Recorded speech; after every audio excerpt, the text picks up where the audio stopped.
يسألونك عن الأنفال قل الأنفال لله والرسول فاتقوا الله وأصلحوا ذات بينكم وأطيعوا الله ورسوله إن كنتم مؤمنين صدق اللہ العظیم۔ اللہ کے نام سے شروع کرتا ہوں جو بےحد مہربان نہایت رحم والا ہے۔ اے پیغمبر صلی اللہ علیہ وسلم، یہ مجاہد لوگ تم سے غنیمت کے بارے میں دریافت کرتے ہیں کہ کیا حکم ہے؟ تم ان سے کہہ دو کہ غنیمت کا مال تو اللہ اور اس کے رسول کا ہے، پس تم اللہ سے ڈرو اور آپس میں صلح رکھو، اور اگر تم ایمان والے ہو تو اللہ اور اس کے رسول کی اطاعت کرو۔ انفال، یہ سورۃ الانفال کی ابتدائی آیت ہے جس کو پڑھنے کی سعادت حاصل کی گئی اور اس کا ترجمہ آپ کے سما خراشیوں کے حوالے کیا گیا۔ انفال نفل کی جمع ہے۔ نفل ایسی چیز کو کہتے ہیں جو اصل پر زائد ہو۔ یہاں نفل سے مال غنیمت مراد ہے، کیونکہ غنیمت کا مال بھی ایک زائد چیز ہے۔ اللہ تعالیٰ کے راستے میں جہاد کرنے کا اصل صلہ تو کامیابی، جماعت کا استحکام، حق تعالیٰ کی خوشنودی اور آخرت کا ثواب ہے۔ جب اللہ تعالیٰ کے فضل سے جنگ بدر میں فتح ہو گئی اور بہت سا مال غنیمت ہاتھ آیا تو حضرت صلی اللہ تعالیٰ علیہ وسلم کے فیصلے سے پہلے اس کی تقسیم کے بارے میں لوگ اختلاف کرنے لگے۔ طاقتور نوجوان جنہوں نے سر ہتھیلی پر رکھ کر بیچ میدان میں شجاعت کے جوہر دکھائے تھے، ان کا دعویٰ تھا کہ ہماری جانثاری کے طفیل سے معرکہ سر ہوا ہے، اس لیے یہ سارا مال ہمارا حق ہے۔ اور تجربہ کار بزرگ اپنی دانشمندانہ خدمات کے صلے میں سارے مال غنیمت کا مطالبہ کرتے تھے، اور اس پر یہ آیت نازل ہوئی جس میں مسلمانوں کو ہدایت فرمائی کہ تم سب کی مخلصانہ خدمات اپنی اپنی جگہ نہایت قابل قدر، صحیح، لیکن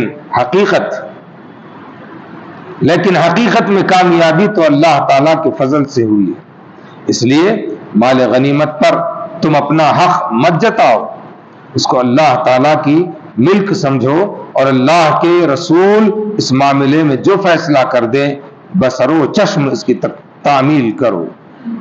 دیکھو تم تو مومن ہو، ایمان کا تقاضا یہ ہے کہ پرہیزگاری کا راستہ اختیار کرو، مال و دولت کی ضرورت سے زیادہ اہمیت مت دو، آپس میں صلح و صفائی رکھو، تھوڑے سے مال و دولت کے پیچھے جماعت کے امن و سکون کو برباد مت کرو، اللہ اور اس کے رسول کے احکام کے آگے سرے نیاز خم کر دو، اسی میں تمہاری دینی اور دنیاوی، انفرادی اور اجتماعی ساری کامیابیوں کی ضمانت ہے۔ سورۃ الانفال مدینہ منورہ میں نازل ہوئی۔ اس کا سبب نزول کیا تھا اور یہ سورت کیوں کر نازل ہوئی، کس وقت نازل ہوئی، کس موقع پر نازل ہوئی، وہ تمام تر تفصیلات کل کے درس میں بیان کیے جا چکے ہیں۔ آج اس کی پہلی آیت پڑھنے کی سعادت حاصل کی گئی۔ اس آیت پاک کا شان نزول کیا ہے؟ اس کے شان نزول کو سننے سمجھنے سے پہلے ایک بات سمجھ لیں، جان لیں کہ زمانہ جاہلیت میں عربیوں کے پاس کوئی خاص نظام نہیں تھا. وہ نہ تو کسی کمٹمنٹ کو مانتے تھے، نہ کسی قانون کو مانتے تھے، نہ کسی ضابطے کو مانتے تھے. لا قانونیت ان کی پہچان تھی، یعنی من چاہا راج، دل میں جیسا آیا ویسا، جس پر جس کا ہاتھ پڑا وہ اس کا، یعنی کہ جنگل راج. اس دور میں جس کی طاقت، جس کی لاٹھی اس کی بھینس کہتے ہیں نا، جس کی طاقت اسی کی بولی بولی جاتی، اسی کا سکہ چلتا، اسی کی بات چلتی، اسی کا سب کچھ ہوتا. تو اس دور میں جو لوگ امن پسند تھے، جو لوگ انسانیت پسند تھے، جن لوگوں کو اللہ سبحانہ و تعالی نے چن لیا تھا، اور وہ چنندہ لوگ کلمہ پڑھ کر کے مسلمان ہوئے تھے، مسلمان ہونے کے بعد 10 12 13 سال تک مسلسل صبر کے بعد، مسلسل تحمل کے بعد، مسلسل ظلموں کو برداشت کرنے کے بعد آخرکار جب حکم آیا کہ اب اٹھو جواب دو، تو جواب ایسا دیا گیا کہ دشمن کے دانت کھٹے ہو گئے. دیکھتے ہی دیکھتے ایک دو نہیں، سامنے میدان میں 1000 دشمن تھے، مقابلے میں بس 313 تھے. 313 نے مل کر 70 کے سروں کو جسم سے الگ کیا تو 70 گرفتار بھی ہوئے تھے، بقیہ بھاگ گئے تھے. بہت سارا مال چھوڑ جا چکے تھے، بہت سارا مال چھوڑ جا چکے تھے. تو اب جو زمانے جاہلیت سے مسلمان ہوئے تھے، ایمان لائے تھے، یہ مسلمان ہوئے تھے، معاشرہ تو وہی تھا، سماج تو وہی تھا. سماج میں رہنے والے، جینے والے اکثریت، ایک بڑا طبقہ، ایک بڑی تعداد وہی لاقانونیت کا شکار، وہی جنگل راج کا شکار، وہی اپنی منمانی کا شکار. کوئی ضابطہ نہیں، کوئی اخلاق نہیں، کوئی بات نہیں، بس جو من میں آیا کر دیا. وہی تو سماج تھا، مگر ان میں سے یہ نکل گئے تھے. اب جب کہ کامیابی ملی تو کامیابی ملنے کے بعد ہوا کیا کہ جو مال سامنے تھا اس کو لے کر کے چینی گوئیاں ہونے لگی کہ بھئی اس کا کون حقدار، اس کا کون حقدار. تو اب حضرت ابو امامہ کی بات کو اگر آپ سنیں گے تو بات سمجھ میں آئے. حضرت ابو امامہ رضی اللہ تعالیٰ عنہ فرماتے ہیں کہ میں نے حضرت عبادہ سے پوچھا، سوال کیا کہ یہ انفال کیا ہے، یہ انفال کیا ہے. آپ نے سن لیا کہ انفال نفل کی جمع ہے.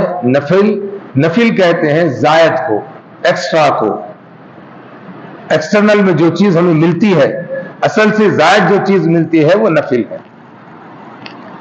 تو وہ نفل ہے.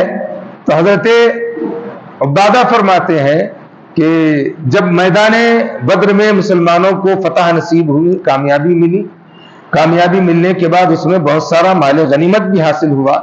تو مال غنیمت جب حاصل ہوا تو میدان جنگ میں جس کام کے لیے جس کو سونپا گیا تھا، کل میں نے ذکر کیا تھا کہ بھئی ہر ایک میدان جنگ میں ایک آدمی ون مین آرمی جو ہے کوئی بھی جنگ جیتتا نہیں. حالانکہ میرے آقا صلی اللہ تعالی علیہ وسلم کی ذات ون مین آرمی ہے، عالم ون آل ہے، مگر آپ صلی اللہ تعالی علیہ وسلم ساری دنیا کے وہ لوگ جو امن پسند ہیں ان کو امن پسند کا پیغام دینے کے لیے جب جیسی جیسی ضرورت پڑتی ہے ویسی ناکہ بندی کرنے کی آپ جو ہے نا صلاح دیتے ہیں اور اس کی تیاری کراتے ہیں.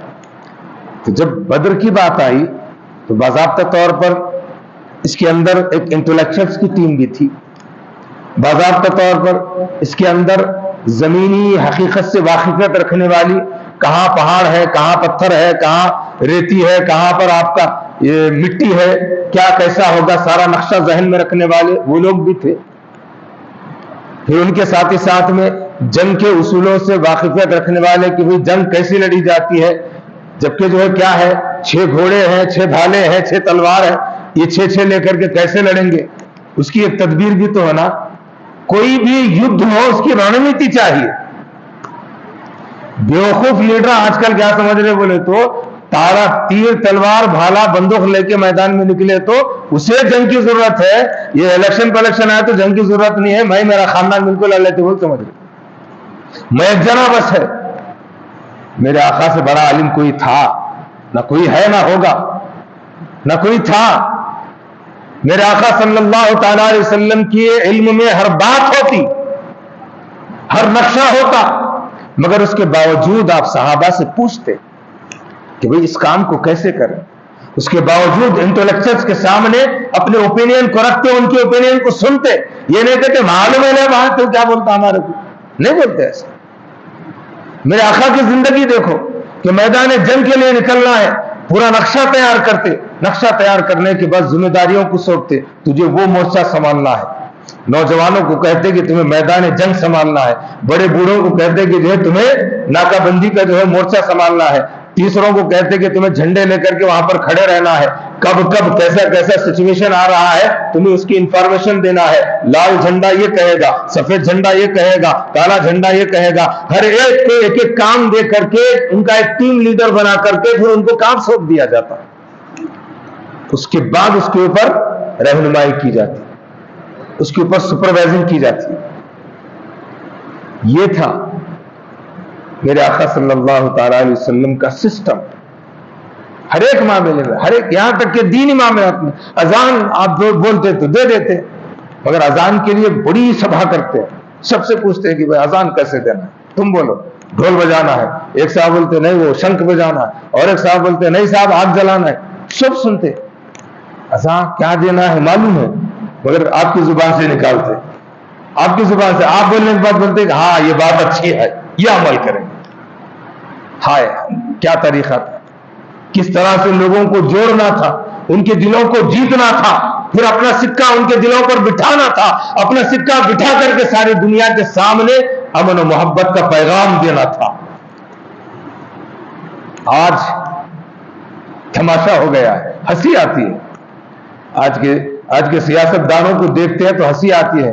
اس لیے ہنسی آتی ہے کہ جو حکمران ہے وہ سب سے بڑے بے وقوف, آج کا جو حکمران طبقہ ہے سب سے بڑے جاہل, سب سے بڑے بے وقوف. اگر یوں کہے تو کم نہ ہوگا کہ ہجڑے ہیں جن سے کچھ نہیں ہوتا. جن سے کچھ نہیں ہوتا تو وہ کیا کرتے ہیں کہ سامنے کے گھر کو آگ لگاتے, اپنا گھر جلا دیتے. اپنا گھر جلا کے جو ہے اس کی رات بھی نہیں ملتے رہتی. لوگ ڈھونڈے تو بولتے نہیں میں سامنے والے کا گھر جلا, تو دیکھ خوش ہو جا, خوش ہو جا. اس لیے جاہل ہے, اس لیے وہ ان کو جو ہے حکومت چلانا آتا نہیں ہے. مگر افسوس کا مقام ہے کہ لوگوں کا ذہن ایسا بنا ہے کہ خود 2 لات کھائیں گے. میں اگزامپل دوں گا, خود 2 لات کھائیں گے کہ بھئی آپ کا راشن کم کر دیں گے, آپ کا گیس کا ریٹ بڑھا دیں گے, مگر سامنے کہیں گے کہ بھئی یہ قوم کا ہم نے ریزرویشن چھین لیا ہے, خوش ہو جاؤ. ان کا ریزرویشن ختم کرے, تم خوش ہو جاؤ. 2 لاکھ تم کو پڑی, ایک مارے سے پڑا, کوئی محفوظ نہیں ہے. میں کسی مذہب کا نام نہیں لے رہا ہوں. تو یہ کام کس کا ہوتا ہے جس کے اندر مردانگی نہیں ہوتی ہے حکومت کو سنبھالنے کی. کہنے تو ہوتے ہیں مگر حقیقت میں نہیں ہوتے. ویسے تو آج کے حکمرانوں میں کئی ایسے ہیں حقیقت میں نامرد ہیں. ایسا کہ دور میں ہم جیتے ہیں تو ہمیں اپنے حقیقت کو سامنے رکھنا ہوگا, سمجھنا ہوگا کہ حقیقت کیا ہے. تو حضرت ابو امامہ رضی اللہ تعالیٰ نے جب پوچھا حضرت عبادہ سے, تو حضرت عبادہ رضی اللہ تعالیٰ عنہ نے فرمایا کہ دیکھو سب کا اپنا اپنا دعویٰ تھا. جنگ جیتنے کے بعد میں نوجوان بولتے تھے ابھی ہمیں نہیں رہتے جیتتے تھے, کیا کامیابی ملتی تھی. نوجوان صاحب ملی ہے تو یہ حق ہمارا ہے. بڑے بزرگاں بولتے تھے ہمارا دماغ نہیں چلتا تو تمہیں کہاں سے جیتتے تھے, ہمارا دماغ تھا تمہارے جیتنے میں, اس کے اوپر حق ہمارا. جو صلاح مشورہ دینے والے تھے ادھر سے لڑنا ادھر سے نہیں لڑنا, یہ زمین سے جانا ادھر سے نہیں جانا, یہ جو سارے جو ہے پلان کر کے دینے والے تھے, لوگ بولتے کہ جو ہے ہمارا پلان نہیں ہوتا تو تم کا کامیاب ہوتے. تو دعوے سب کے تھے. کس کے تھے دعوے؟ سب کے تھے. اب ذرا اس کے اندر غور کرنے کی بات یہ ہے کہ جب جنگ لڑی گئی تو کس کے لیے لڑی گئی؟ ظلم کا جواب دینے, اللہ کو راضی کرنے, رسول اللہ کی وفاداری میں. اللہ رسول ظلم کا جواب. یہ چیزیں ہیں. خالص اللہ کی اس کے رسول کی رضا ہے اور ظلم سے دبنا نہیں، ظلم کا جواب دینا ہے، یہ چیزیں ہیں. اب یہ چیزوں میں کامیاب ہوئے تو تھوڑا سا مال کے ٹکڑے کیا پڑے. اب انسانی کیفیت فطرت دیکھو کیسے بدل رہی، جیت چلے گئی، رضا ایک طرف رہ گئی. اب سب کے سامنے کیا ہے، وہ مال دکھ رہا ہے تو اس پر کون، یہ کیوں. آپ میرے پہلے جملے یاد رکھنا، نقشے کو اگر سمجھنا ہے تو پہلے جملے یاد رکھنا کہ لا قانونیت میں پلے تھے یہ لوگ، اندھا راج میں جیے تھے یہ لوگ. تو وہی تو سوچیں گے، جدھر سے آئے تو وہی تو سوچیں گے. ابھی بھی تو سیکھ رہے ہیں، کلمہ سیکھے ہیں، نماز سیکھیں گے، انسان بنیں گے. بہت کچھ سیکھنا ہے. سیکھتے سیکھتے آ گیا ایک موقع، لڑ گئے میدان میں، کامیابی مل گئی تو اب مال دکھ رہا ہے. تو یہ مال کس کا، اس کے اوپر حق کس کا، اس کے اوپر حق کس، اس میں اختلاف ہو گیا. تو اللہ تبارک و تعالیٰ نے فرمایا کہ مال کے بارے میں لڑتے، نکلے میرے نام پہ، نکلے میرے نام پہ، میرے محبوب کی محبت میں نکلے، مظلوموں کا جواب دینے کے لیے نکلے. جواب میرے فضل سے رسول کی محبت میں تم نے دے دیا، کامیابی مل گئی. تو اب تمہیں مال کی طرف نہیں دیکھنا تھا، مال کی طرف دیتے تو کہا کہ سناؤ میرے رسول، یسألونک عن الانفال، اے پیغمبر یہ لوگ، یہ مجاہد تم سے مال غنیمت کے بارے میں پوچھتے ہیں کہ یہ کیا ہے، اس پر حق کس کا ہے. قل الانفال للہ والرسول، بولے کہ یہ مال نہ نوجوانوں کا ہے، نہ بوڑھوں کا ہے، نہ انٹلیکچوئلز کا ہے، نہ جو ہے پلان کرنے والوں کا ہے. کس کا ہے؟ قل الانفال للہ والرسول، جو کچھ بھی زائد مال ہے یہ اللہ کا، اللہ کے رسول کا ہے، کسی کا حق نہیں. ہائے ہائے کیا انداز ہے. ساری محبتیں ختم، سارے جھگڑے ختم، سارا مسئلہ ختم. کس کا ہے؟ اللہ کا، اللہ کے رسول کا، کسی کا حق نہیں.